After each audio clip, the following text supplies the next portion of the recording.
Welcome back. First of all, happy Thanksgiving. While I take a few easy days this Thanksgiving week, I found a really good episode from the past to share with you for November 27th. I hope you enjoy it. So be sure to grab your favorite cuppa, settle in, and let's have a look.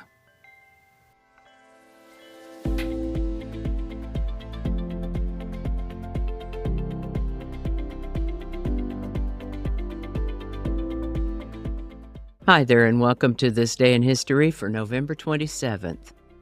November 27th is the 331st day of the year in the Gregorian calendar, 332nd in leap years, with 34 days remaining to the end of the year.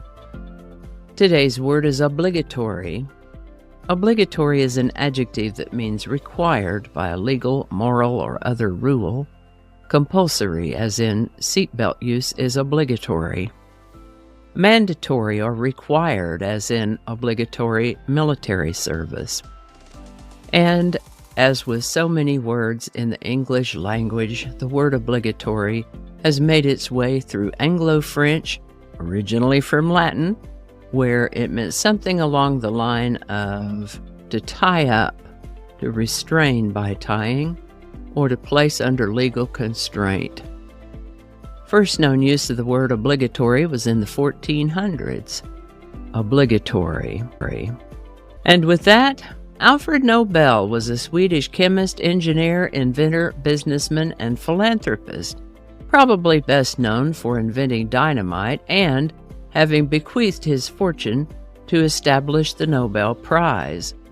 Mr. Nobel had 355 patents in his lifetime.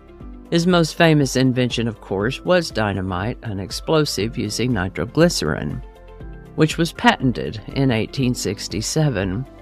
Mr. Nobel signed his last will and testament establishing the Nobel Prizes on November 27, 1895. These prizes are awarded annually in various fields such as physics, chemistry, and literature. He lived on a little over a year longer after setting this up. Alfred Nobel. November 27th fell on a Thursday in 1924, and it happened to be Thanksgiving Day. Macy's employees dressed up in colorful costumes and marched to the store on 34th Street. There were floats, bands, and they even borrowed some animals from the Central Park Zoo. When it was all done, Santa was there, crowned as the King of the Kiddies. The event was deemed so successful that Macy's declared it would become an annual event, and so it has been ever since. This is the birthday of Johnny Allen Hendrix, but we know him as Jimi Hendrix, born November 27, 1942. He got his first guitar when he was 15, and it wasn't long before he formed a band. He'd been playing for a while, made some records when he really became known after his performances at the Monterey Pop Festival in 1967 and the Woodstock Festival in 1969. Inspired by rock and roll and electric blues, he really used feedback and distortion in some interesting ways.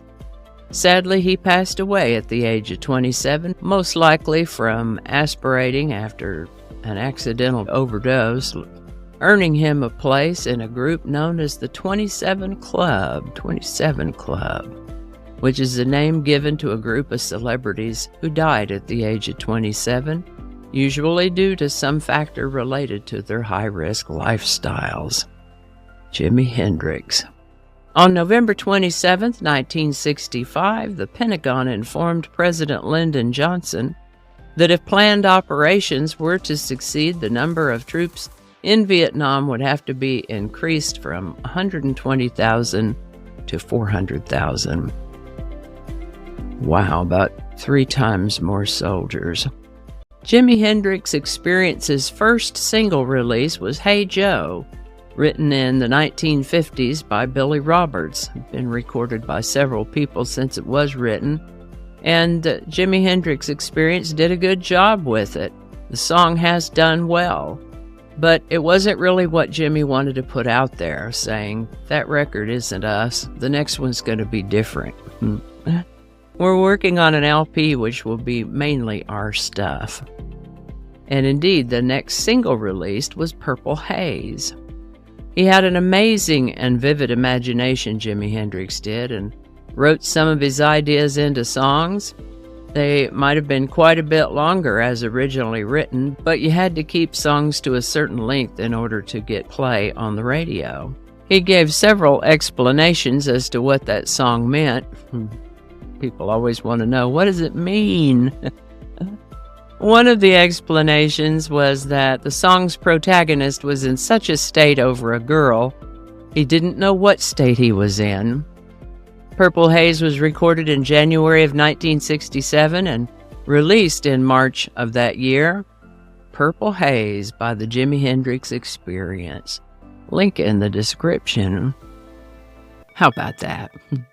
For today's quote, I found one by Alfred Nobel, since it is his birthday, and it does seem to go along with the spirit of Thanksgiving, and it is, "Contentment is the only real wealth." Alfred Nobel. All righty, y'all take care. Be good to each other. I'll see you next time. And a hearty and grateful shout out to these lovely folks who've bought me a coffee.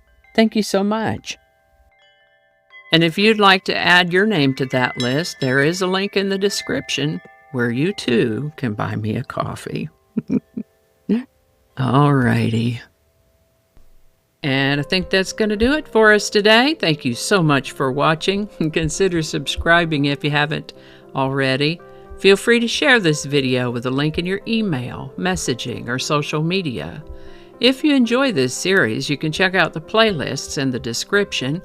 You can find me on BitChute, Facebook, Odyssey, Rumble, YouTube, and X, as well as on a blog page called No Really. No Really.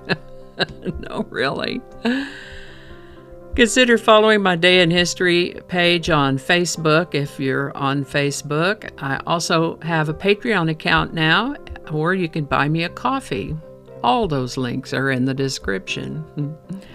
Alrighty, that's all I can think of right now.